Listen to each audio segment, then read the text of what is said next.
ерөнхийдөө манай нийгмийн одоогийн орчинд гадаад нөлөөллийн улмаас нэгдүгээрт бол мэдээ сэтгэл зүйд нөлөөлөх гадаад нөлөөнүүд гэх юм бол за улирлууд ээж болно. За дээр нийгмийн эдийн засгийн байдлууд ээж болох нь за нөгөө талаасаа бид нарын хэрэгцээ гэдэг зүйл байгаа.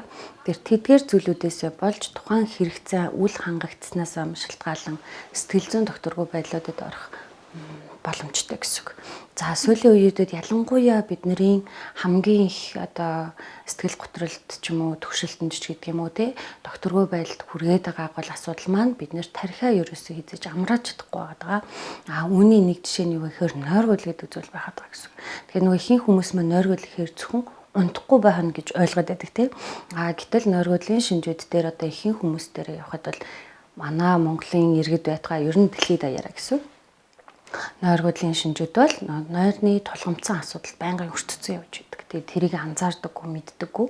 Заавал нөгөө хүндрээд сэтгэл зүйн асуудлууд нь үүсээд үүн дээр нэмэгдээд биеийн төрлийн шинж тэмдгүүд илрэнгүүд нь хүн анзаардаг гэсэн үг. Тэрнээс өмнө нь ерөөсөө анзаарахгүй л яваад байдаг байна. Тэгэхээр нөгөө гадаад нөлөөллүүдээс гадна хүүхдэд ялангуяа сэтгэл зүйн асуудлууд нь юу гэхээр магадгүй сүүлийн үеүүдэд бидний нөгөө нэг цахим хэрэглээд сошиал орчин дэлгэцийн хэрэглээ ихсэнтэй холбоотойгоор хүүхдүүдийн маань нойр аяга хангалттай биш. Үүнээсээ болоод тарих амархгүй учраас сэтгэл санаа докторгүй гэдэг ингээд ар араасаа уялдаа холбоотойгоор юмнууд бол үүсдэг гэсэн.